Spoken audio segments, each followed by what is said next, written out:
Hello, Wilmington, and welcome to this edition of Wildcat Corner. My name is Glenn Brand, and I have the privilege and pleasure to serve as the superintendent here in the Wilmington Public Schools. We thank you for taking a few moments to learn a little bit more about the immense, exciting activity that's taking place throughout our school system.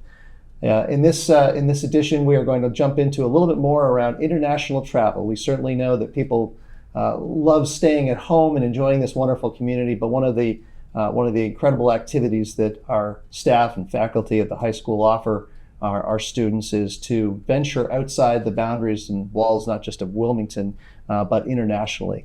And so we're going to take a few moments to learn a little bit about this incredible opportunity for our students that our staff provides. We have a number of faculty and students here who are they're experts because they have been a part of these trips, and it's my pleasure to welcome them here today. So we'll allow them to introduce themselves. Ms. Kim, thanks for being here. Thank you. My name is Julie Kim. I am the science CTL. I'm also a chemistry teacher. I'm Meghan Burns, Spanish teacher. I'm Terresa Pietro, Spanish teacher. My name is Priscilla Vo, and I'm a senior. I'm Avis Samaha, and I'm also a senior. My name is Gavin Dong, and I'm a sophomore. And I'm Ella Dong, and I'm also a sophomore. Well, thank you all for being here and taking a few minutes to share what really is some exciting stuff with our community.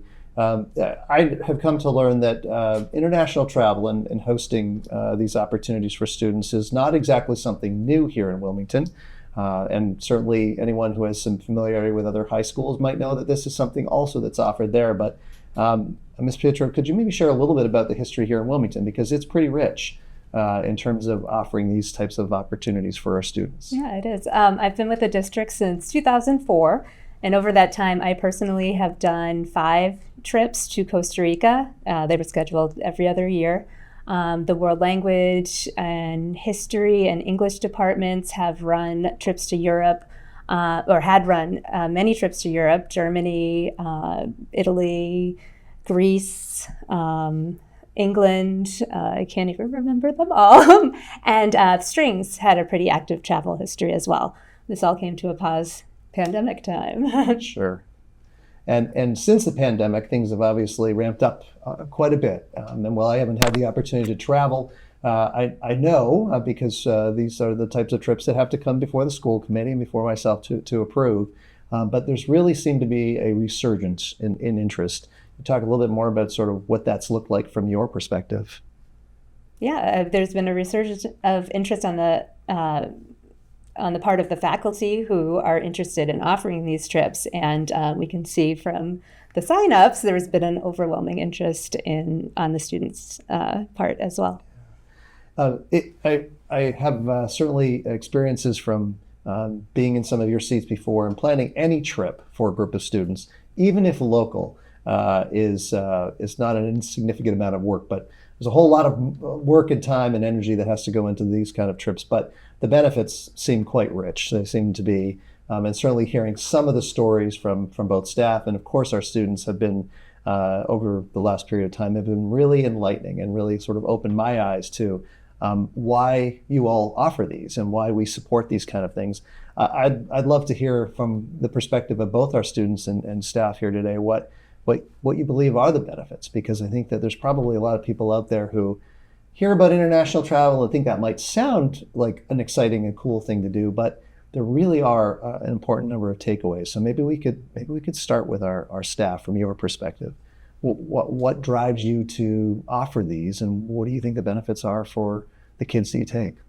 Sure. So as a world language teacher, I've always wanted to take students abroad, and travel really can be life-changing. And I'm lucky enough to have had that experience where my life was changed by my study abroad my junior year of college, where I studied in northern Spain. Studying abroad can teach you so much about yourself, not just the world, but your own self. And I think it's important for students to have these experiences and to provide as much opportunity to travel as possible. Great. Yeah, Megan and I did the Peru Machu Picchu trip, and it was amazing. Not only does it allow you to experience things firsthand, so I joked that I was going to do pressure gas laws at the Machu Picchu, but it was weird feeling your brain almost expanding just due to the pressure changes up in Machu Picchu. And then also getting to know your students at a different level, right? To experience science firsthand is awesome, right? And I think it gives students a chance to learn how to be travelers, a little bit of independence from their families where they have to be responsible for their luggage and hold on to their passports, and they learn about currency conversion, the metric system. Yes. So all sorts of different experiences. And then depending on the type of trip, they might have a chance to apply some of the learning that they have acquired at Wilmington High School if they're participating in a service learning type of project, or if they're doing a school visit and they're bringing an activity to share with the students there. And then when you get into the exchanges, they get a chance to really immerse themselves in the culture, apply those language skills, learn how to, or just navigate the cultural differences, become very socially aware, and really work on building friendships as well. So much learning. It's striking me about taking a young person without their parents or guardians on a trip. Even to Boston is a big thing, let's just say, but internationally, my goodness, a whole other reality. Priscilla, could you start and share from your perspective what you think and you've experienced the benefits to be from being involved in international travel? Of course. Well, I feel like international travel has obviously, as you stated, really let me grow independently. During my time in Peru, I really got to have time to myself to explore the place and learn more about the locals and how they lived. And I thought that was really cool to see how many people lived a different life than what I'm usually used to. Great, thanks. I every time somebody asks me about this, I always say that I've always been a very introverted person since before doing this exchange program, and since doing it, I've definitely found myself to be way more extroverted and finding different ways to put myself out there, and I think that is a big reason why I would tell people to do this, just because it can change who you are and for the better. That's right. I really think the trip really helped me gain more confidence in myself. Just being independent, meeting a new family. The first time I got there and met my students' family, I was really anxious. I had trouble speaking to them. I just wanted to go in a room and just be there by myself.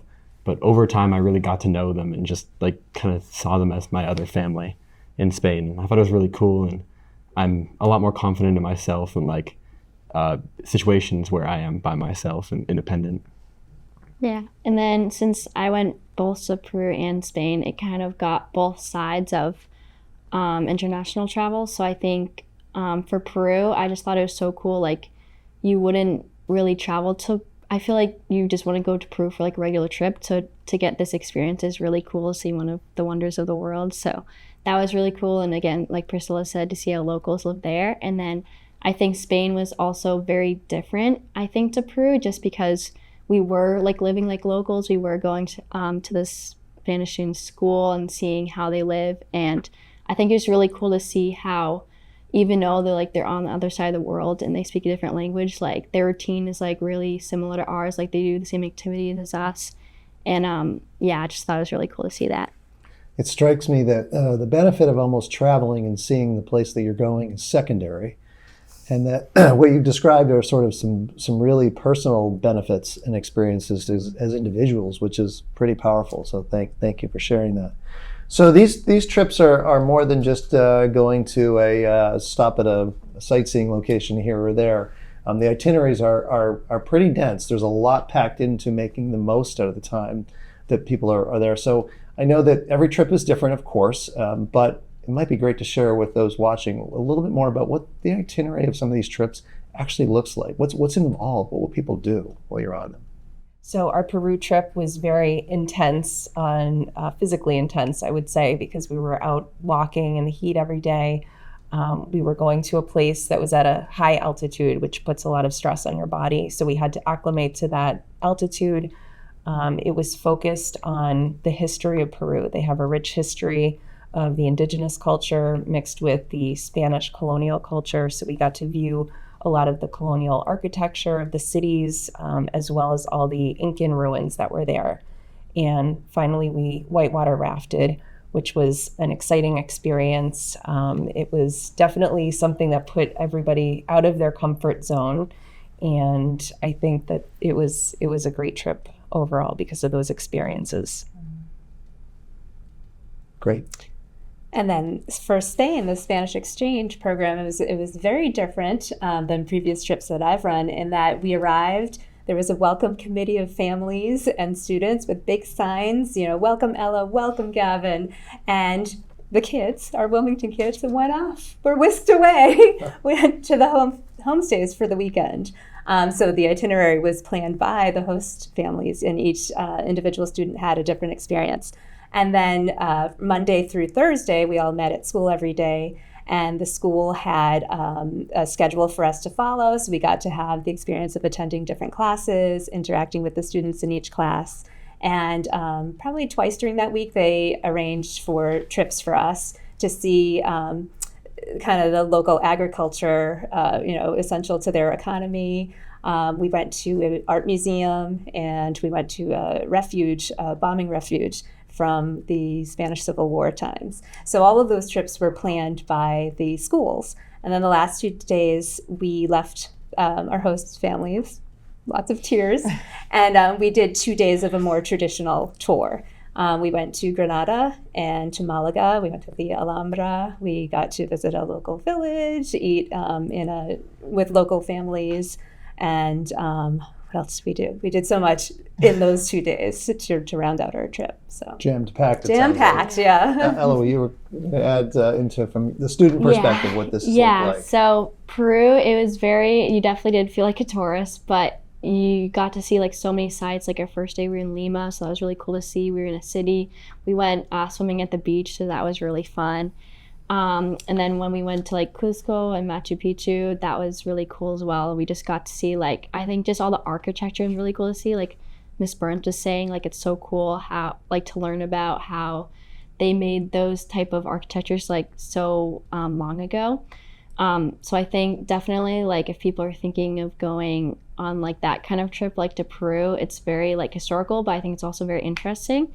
And then Spain was also definitely, Ms. Pietro said, very, very different. You definitely did feel like you were almost living there for a week, which I guess we were, but just definitely feel like a local. One time we were stayed up till 12 a.m. at the beach, just singing, eating pizza. That was just one of my favorite things. That was so cool. But yeah, just again, you just learn so much on the exchange, mostly just your boundaries about yourself. If people are thinking of going on the exchange, definitely be prepared to be uncomfortable. It's going to be hard, but when we left, it was just so rewarding to see how we made so many friends from literally across the world, and we'll just have those connections forever. So it's awesome. really cool. That's great. So I can imagine that if I'm a parent of a young person who's attending Wilmington High School and thinking about this opportunity, what might come to mind are concerns and questions around sort of safety, security, and health and well-being. I'm going to give my child up and to trusted staff members, but this is no small thing. Could you share a little bit about what that actually looks like from sort of the health and safety and security standpoint? Because certainly it's inseparable from an experience like this. Sure. So the tour company that we used in Peru, they do an excellent job of finding a local guide for us, and their guides have been doing this for 20 years. We had a great guide who was from Cusco. He knew the area. He knew all the tourist sites that he brought us to, and he would secure another guide in each area to bring us to each individual location. So we felt very safe being with people who were familiar with the area, who spoke the language, who had been well versed in giving tours of this sort. Peru had been experiencing a bit of political unrest leading up to this event, or leading up to our trip. So we ended up, not having any issues. Luckily, when we were there, our trip went off without a hitch. but the tour company was prepared to change our itinerary, to pivot to another location if there had been any protests going on at that time. Yeah, I think it's certainly worth sharing, that these travel companies that we partner with, that you all partner with, are very well experienced in taking students overseas and staff. So they've really, it seems, given an awful lot of thought to what can go wrong and how to respond to that. Yeah, and Ms. then Kim. they also use a lot of just common sense. So one of the things, more than violence or like political, revolts or anything, is more crimes of opportunity. So just knowing as a traveler, right? Just make sure that your belongings are secure, dollar bills aren't hanging out. Also, just staying with the group. And then even one of the days at the ruins, the weather was bad, and so mudslides are a thing there. And so we quickly pivoted. They say, we're not going to see this ruin today due to the risk of mudslides. We waited it out. The rain didn't stop. And so we said we can just either, shift it or just go the next day. And that's what we did. So a lot of it is just they're experts, they're professionals. Our safety is forefront. Even walking through the streets, making sure the students stayed at least in a group or with pairs. And if any students didn't feel comfortable, right, one of us was always with them, walking them or making sure they got to where they would be. And the hotels were very clean, very safe, right? We knew who was in what room, and so we can do safety checks and night checks, making sure kids were where they're supposed to be. As a parent, you always wonder. And then also the funny thing is the kids were so exhausted at the end of the night, like they were complaining about the noise outside their hotel rooms. And so we had to talk to a couple of other tourist groups being like, can you settle down? We're trying to get sleep. We have a big day tomorrow. So I think what you're describing, and for the person watching, is that you're not just stepping off of that plane in that foreign land by yourself. No. That even though, you're entrusted with obviously the supervision of the students that are going, you have partners and assistants there every step of the way to navigate wherever it is that you are. Priscilla, I heard you had an unfortunate experience regarding health and well-being when you were away. Share a little bit with us, if you would. Yeah, of course. So while I was in Peru, I did suffer from altitude sickness because the sea level from where we are in Wilmington to where we were visiting Machu Picchu is very, very different. Unfortunately, I did not listen enough to the advice that our tour guides gave. I was very much dehydrated, so I ended up getting sick. I did vomit a little bit, and I was told I looked very, very pale. But luckily for me, Mrs. Kim and Mrs. Burns were very, very helpful. They went to convenience stores to get me pills so I would feel better, and made sure I was not passing out at all.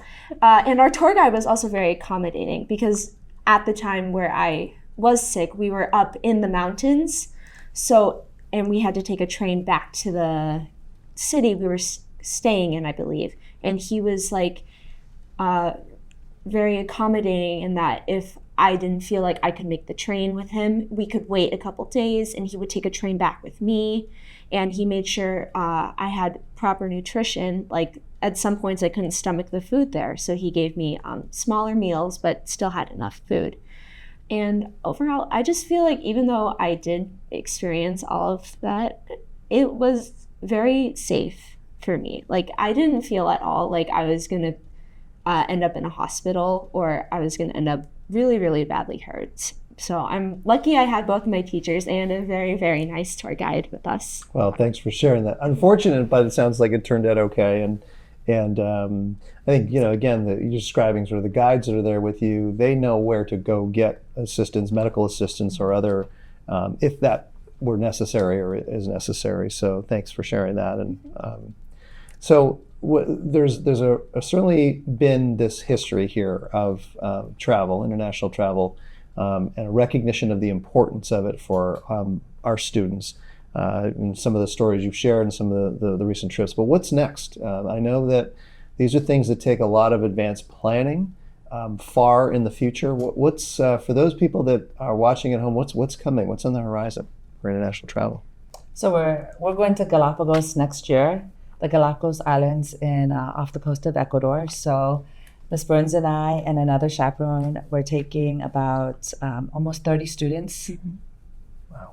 And that will be more of a science focus. So I'm really excited just to see. Sounds great. And I am working on some logistics related to a French exchange, hopefully, so that all of our, well, 2/3 of our language learners will have the exchange opportunity. And then my hopes and dreams are that the following year we'll do Spain again, and then on the 4th year we'll see if we can get an Italian program going. Great. Yeah. Well, I know things are in the works, and other some of your colleagues are also thinking about where there are opportunities to enrich their programs and the students that are a part of it. So, I sit here and I'm listening to these stories, and boy, does it sound inspiring to want to travel as part of a group with my friends and my teachers. But I can also appreciate that there's probably students out there, and maybe parents of young people who may think it sounds great, but may be a little bit hesitant because of what this really is about. Traveling internationally, far away from home, and far away from their parents or their guardians. So, from our student perspective, what would you say to that friend, from that neighbor, that would be convincing for he or she to really think about considering this? Who wants to start? I can start. Here it is. I think that a big thing for me, at least with the exchange, is that I was so worried I was going to feel alone and like worried, because their culture is very different because it's a different country. But I think like when I was there, I realized that like as much as like things were different, there were so many like similarities, like just like natural similarities, like human instincts and stuff. Like I can't think of any off the top of my head, but there were just like so many points in my trip where I was like, they're not really any different from us at all, because they're just teenagers like we are, and I felt way more connected to them through those like realizations. And I think that to anyone who's worried that they're just going to feel really isolated, there's so many opportunities for you to connect with somebody through like just like natural human things, and I think that's really cool. Gavin, thank you. So, Gavin, what would you say to that friend, that person living next door to you, who's maybe going to enter the high school next year, to plan ahead, but they're like, I can't do this. I'm not even comfortable traveling to the city. What would you say to them? I'd really just say like, it might seem scary, and like you think about it in your head and you just think you wouldn't be able to get through it, but really no matter what and who you are, like what your personality is, you're going to enjoy it and you're going to get through it, and it's going to be really like one of the best experiences of your life. Like it's, if you get a student that you don't really are not compatible with, like you're still going to get along. Like they want to be with you, you want to be with them, and you'll work through all of it. So really it kind of works itself out. Like if you're scared to do it, it's just going to work out. Bella, what would you say? Yeah, definitely like what both Avis and Gavin was saying, like it definitely like, even though it's scary, like even I wasn't supposed to go on this Spanish exchange, like only Gavin was supposed to go, but after they came here and I was like, it's so cool to just experience, I guess just different people's perspectives like on the world, just because they had a very